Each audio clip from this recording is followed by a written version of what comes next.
Hello and good afternoon and welcome to today's webinar. My name is Simon Smith and I'm Head of Research here at FxPro. Earlier this week on Tuesday I covered the basics of FX trading, and last week I covered the basics of Forex. You can find a recording of those webinars on our YouTube page, which you can access or just search FxPro Marketing. That's the channel. Should be a playlist on there called Webinars, funnily enough. Go in there and you will see we're building up a list of the previous webinars within there. We used to record them within this software and watch them through the same player, so we're now putting them onto YouTube, which is obviously a bit more flexible and easier for people to access. So today I'm looking at the psychology of trading, something which I did touch upon on Tuesday. I think it's important because trading is not an exact science, and if you can't be 100% sure before making a decision, and if you want to be 100% sure, it's something that isn't for you.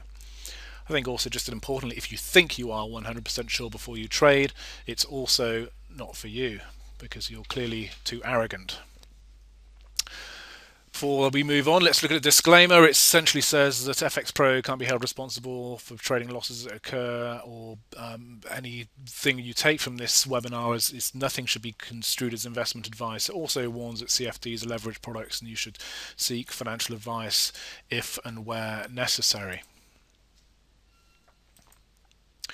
You should notice in the software there's a little panel at the top. You click on the toolbar that pops down on there as a Q&A panel.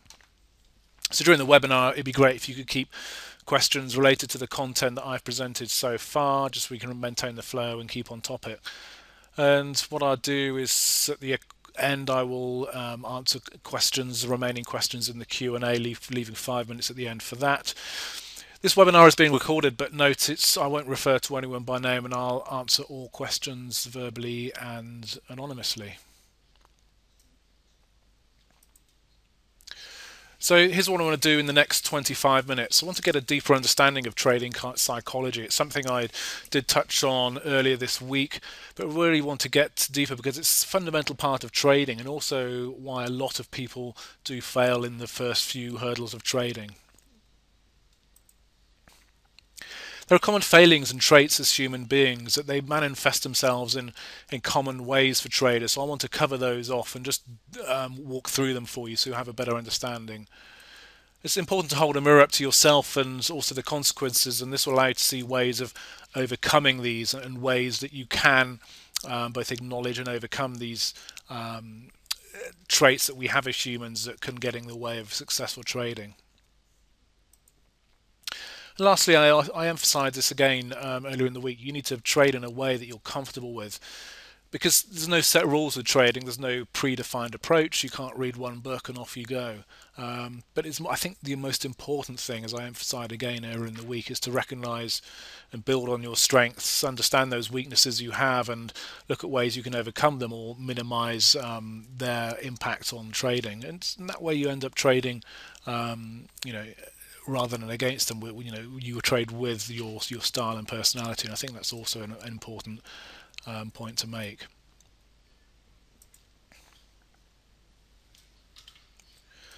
It's a basis of finance that risk increases with return, and trading is essentially about dealing with this, making decisions in an environment of both risk and uncertainty.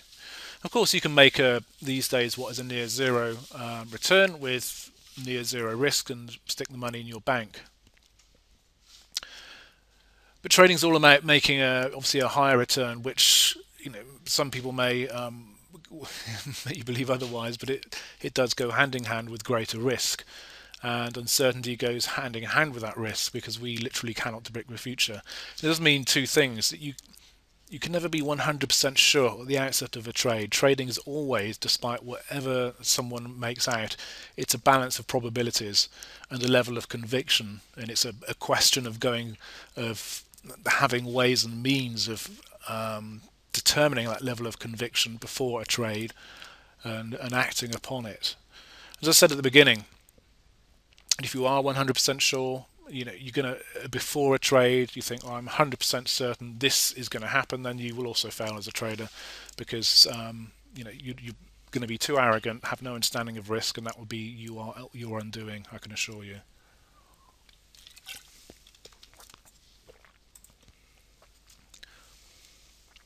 So this is the psychology bit. I'm not a psychologist, but it's a very interesting approach. And always with this webinars, you start looking at the subject and you struggle to think, how am I going to explain this all in the space of 25 minutes? But I want to try with the way psychology impacts on trading.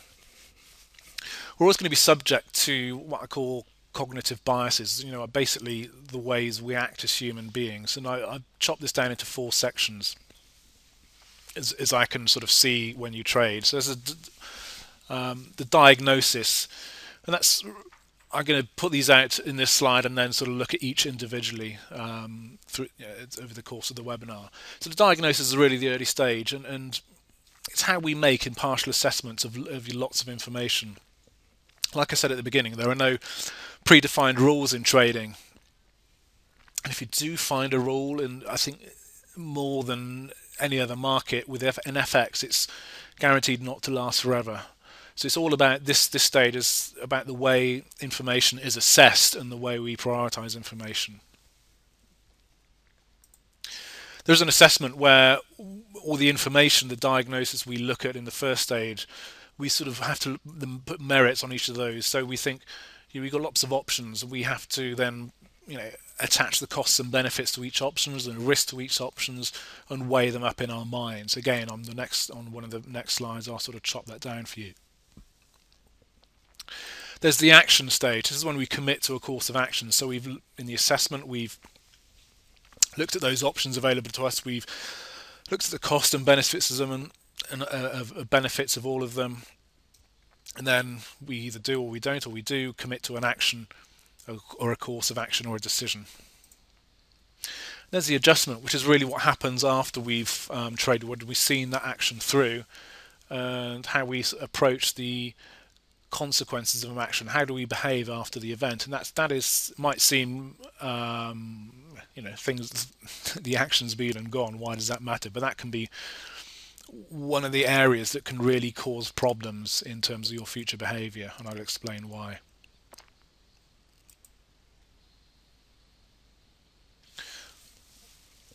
Here's the information going to our trader on the left. I've used various little things to determine information, data, might be speeches, what's happening around the world, more data. And I put a chicken in there for some reason. I'm not quite sure why, but it was really as a way of expressing some of the wide random pieces of information that we deal with is when you're looking at these things. But what determines how we deal with that? Because I guess if you're dealing it with a computer, you program a computer. We are programmed as human beings through our experiences through life. I guess you approach trading with a blank sheet, but even then you'll have different experiences which will shape the way you deal and assess certain behavior. So we're sort of pre-programmed through our experience, and everyone's experience will be different. First point. Second point, compared to machines where I can use a calculator to add up various numbers and get an answer with a fraction of a second, we're often always not logical as well.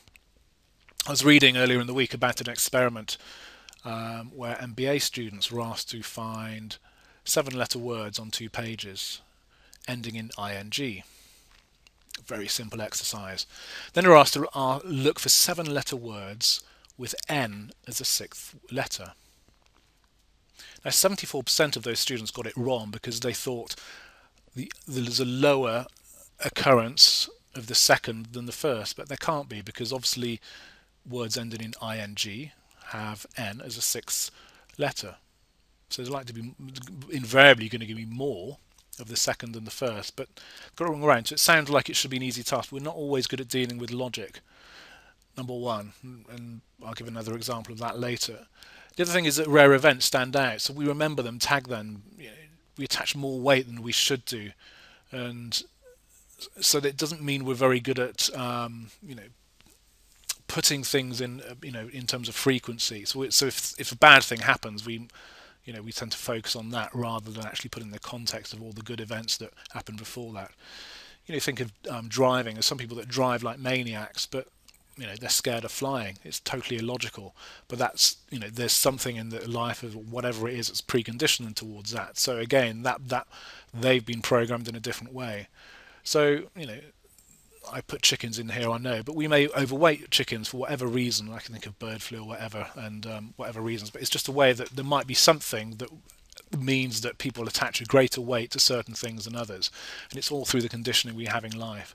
As I said, we're bad at assessing frequency. So if something bad happens 2 or 3 times, we take that as a norm and we forget the 20 good things. So all these factors mean that impinge on the way we deal with this information. They distort it in various different ways, and they mean that one person is going to look at this information in all these lots of information in very different ways. Of course, that's what makes a market, because one person can look at all the information and think, well, I'm going to sell, and another person could look at all the information and think, I'm going to buy.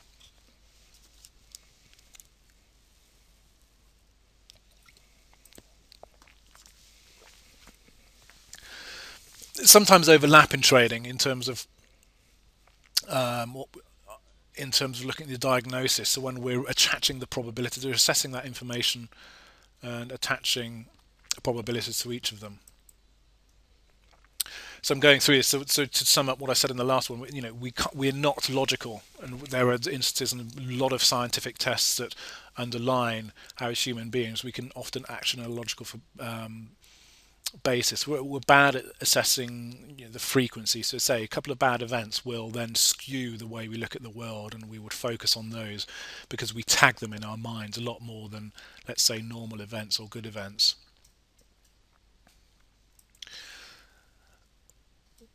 A lot of studies have shown confirmation bias. If things are going well, we're much more prone to look for things that confirm our point of view. So if we think the euro is going high, we're much more receptive to news or information that would confirm that view, and we ignore the rest. And scientists, themselves, who are meant to be quite logical people, have studies have shown that they're also very much prone to this confirmation bias, looking for things that confirm their view of the world or their thesis. There's also framing effects. What is the context of the assessment? It's in New York. There's a study in I think about 10 years ago. There have been other studies along this way that showed how there were significantly greater gains in the New York Stock Exchange when the weather was sunny versus others. Now, there should be no reason, but that's an example, why that should be the case. That's an example of framing. So the framing is the context in which the diagnosis is being made. Think of also trading, and I'll come on to this, as if you had a series of losses, then that very often frames the way you look at the information, because you're thinking, that frames the way your mood, your viewpoint as you go in. So framing is something that's also something we're very prone to when we look at trading. Look at the assessment phase. This is when you sort of weigh the costs and benefits, and quite often these phases might be sort of merged in together, and you might sort of do both at once. So you're asking questions, whether you're buying or selling, whether the risk of the trade, the size, how much, which sort of measures your conviction, whether you should hedge partially or fully, whether you should execute it at the current market price, whether you should look at a better level to get in, or all these other ways that come into the assessment. Say you might say, I'm going to buy euros, but how much, and whether you should hedge and the order. They should all be in the context. So the other strong influence in this area is what's called prospect theory, in the way that we deal with gains and losses differently. It's very asymmetric appraisal of gains and losses. It's the thing we're much more, as simple studies, and again psychological studies show that people are much more averse to losing a dollar than gaining a dollar. They don't want to lose. So this loss aversion as well can mean that we don't view these elements in the same way. And as I said, the difficulty is here is it's looking at each in isolation. That's difficult if we've had a series of gains or losses, and it's something I'll touch upon a bit later. There's also in this, in terms of that sort of framing as a way we sort of look at winners, think that's down to skill, and losers are the fault of the market, and can mean to very extremes of emotion that are difficult to deal with, and that's something I'll touch on again. But all these are sort of come into this this period here. Then there's the action of making the trade. That might sound in one sense it's a simple part of the equation, because if you've done the other stages, then you won't be 100%. As I said at the beginning, you cannot ever be 100% sure. If you are, there are problems. But that should be the easy part. But this is the phrase where, or the phase where emotions can certainly get the better of you when it comes to trading. You know, Framing is a game important, but you're very prone from deviating from the plan, and that can happen if you're losing. It can also happen in the case where you're winning. And if you had a series of losses, there's temptation to take those gains early. And these are all elements that can come and in this point of trade, and I will cover towards the end of how you can overcome some of them. But actually doing the trade is also a point where the pressure is on, let's say, and another area which is dangerous towards you deviating from that plan. I found a really good quote in a book that I have. It's more a scientific book that's looking at the actions and studies of trading behavior that was done a few years ago. And this is a quote from a trader. This is one from a bank, where said it's very easy when you're making money to double up and take unnecessary risk. And this is just human nature. You can think you've become slightly godlike, and you can actually see a lot more than the market can. That's a quote from a sort of an experienced bank trader.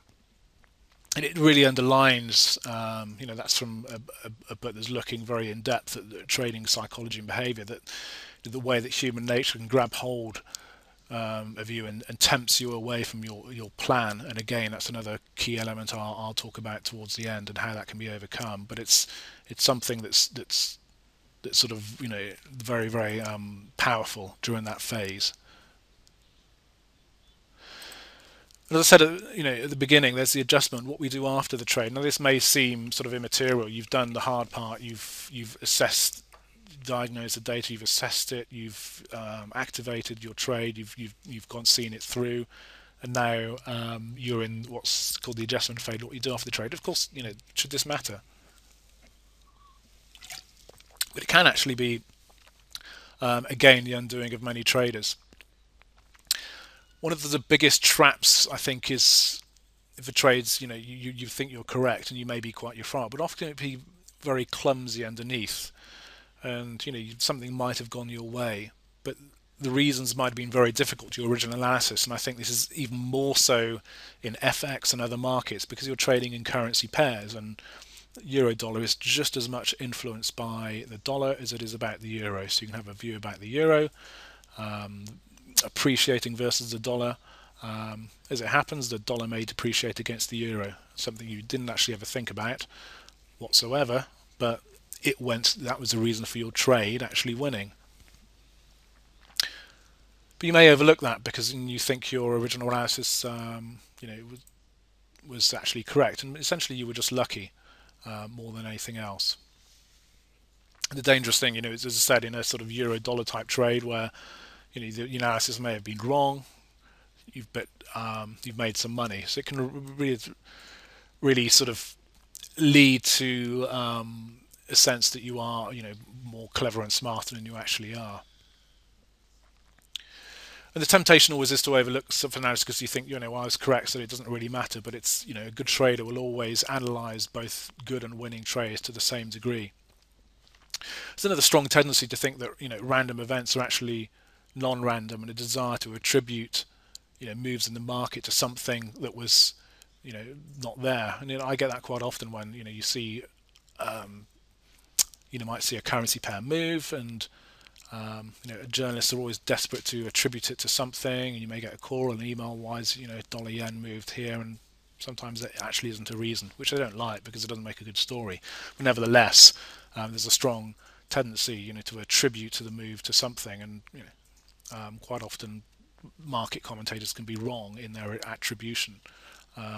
Even this morning when dollar yen moved higher, it wasn't because of the BOJ, it's just a few orders in the market that had pushed it higher, and some demand around dollar demand around the fixing. It actually wasn't to do with the BOJ, but that's a sort of more boring reason. So quite often there may not be a fundamental reason, in terms of our analysis, but we often want to attribute reasons to for successful and also losing trades that are often not valid. So this phase is also important in the way that you react both to losing and winning trades.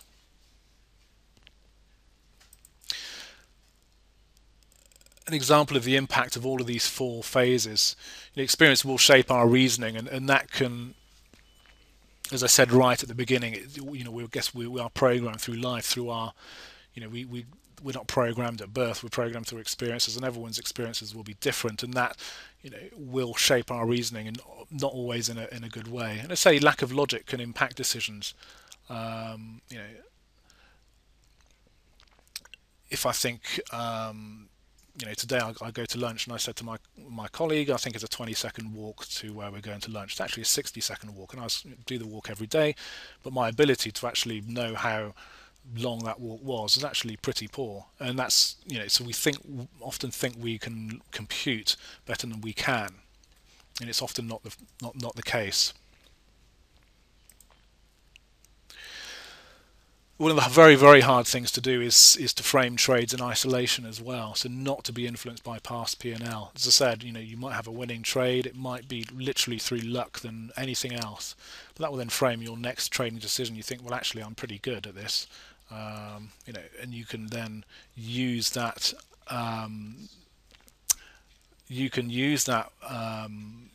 previous trading experience and win to actually then create overconfidence, to then not analyze a trade properly, and to really just jump into trades of which you're not convinced, because you suddenly think that you're a lot more powerful and can beat markets better than anyone else.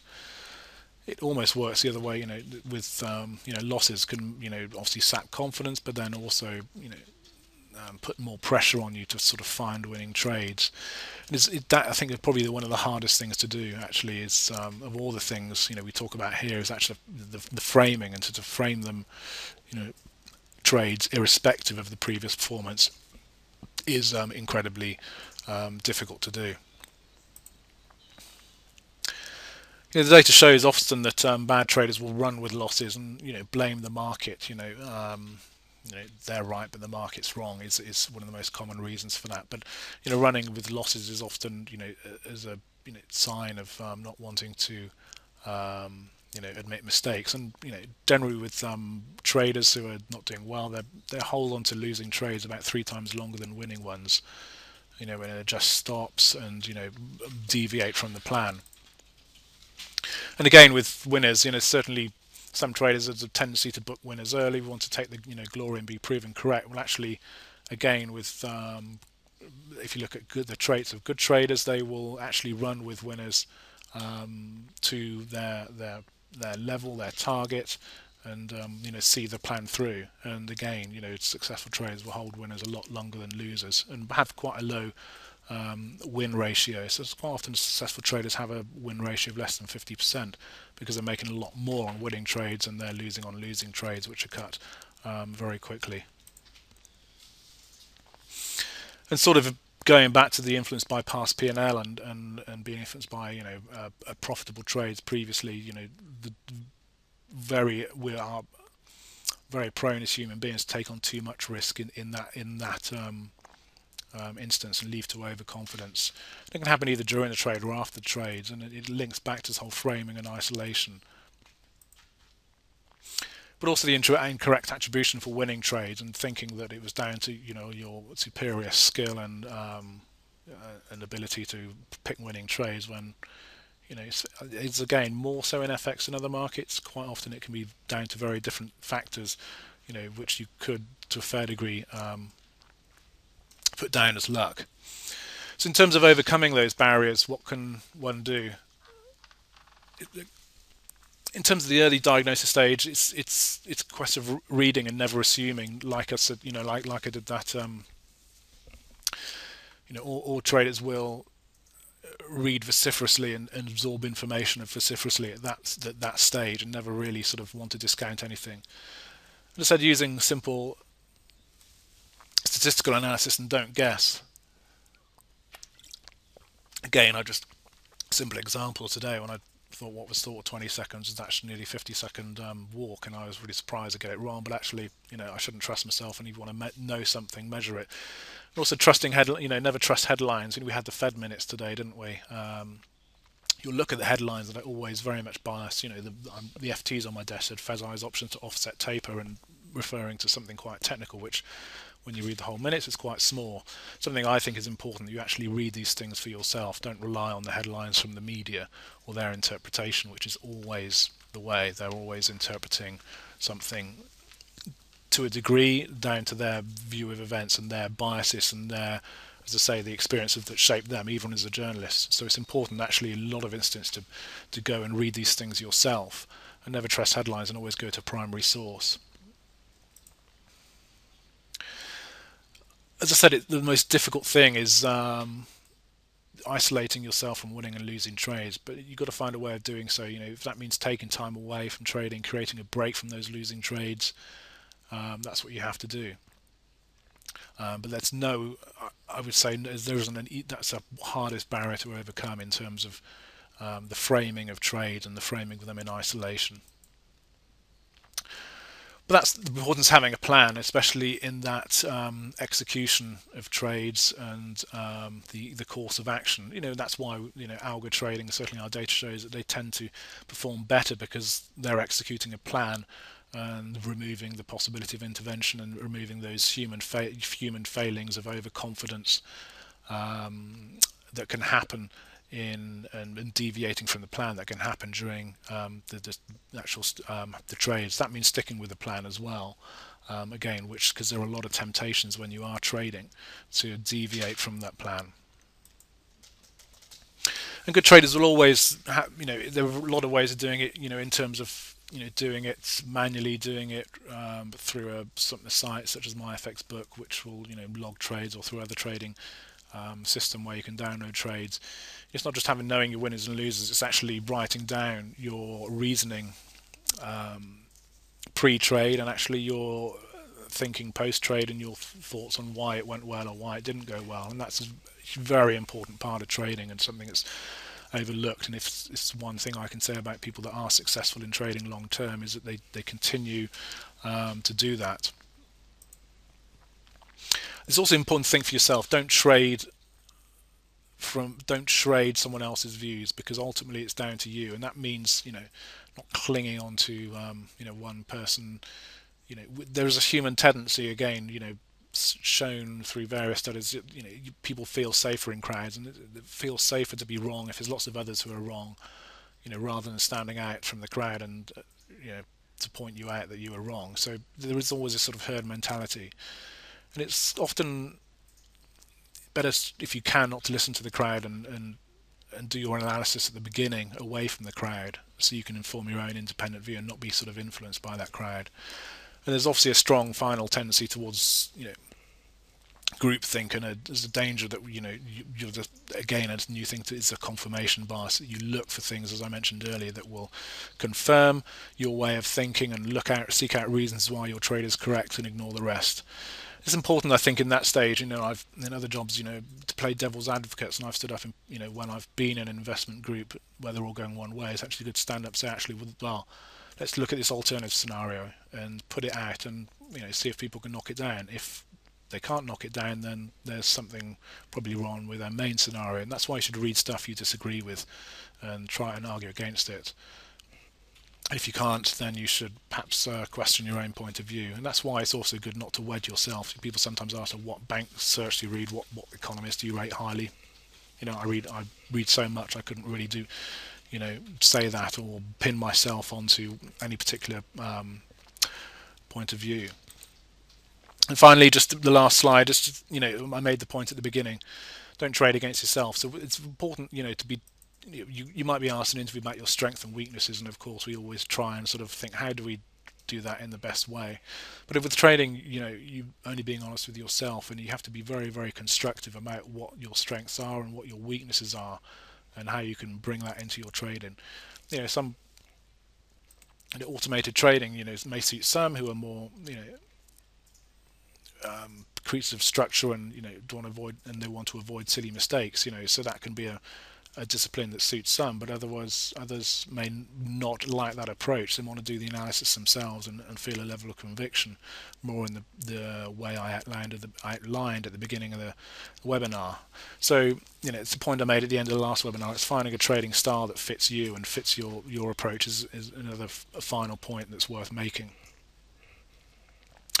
So that's the end of the webinar. I know it's been quite a lot of talking, but it's essentially making the point there are a lot of aspects of trading through the psychology of trading that you have to deal with and be aware of, and learn how to cope with, and learn how they can influence trading in a negative manner.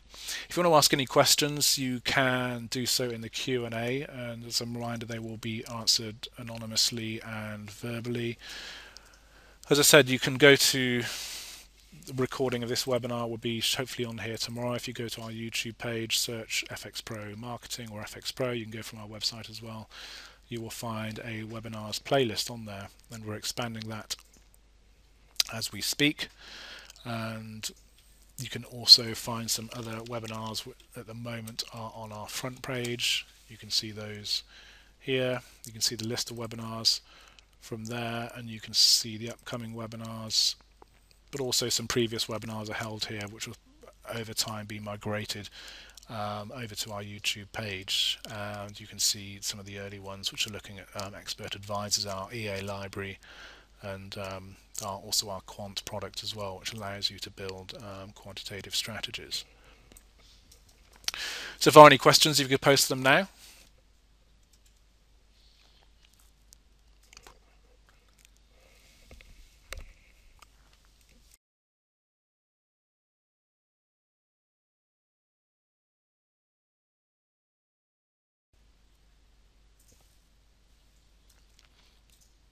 It seems as there aren't. Apart from someone said thanks, which is always nice. So no questions, I will say thank you very much for listening. Our next webinar is tomorrow. We're going to one on EAs, getting EAs working to you.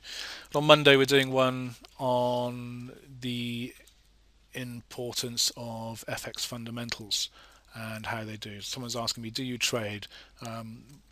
Regulations prevent me from trading, but I do play around on demo accounts and have vociferous arguments with people in the office about where things are going.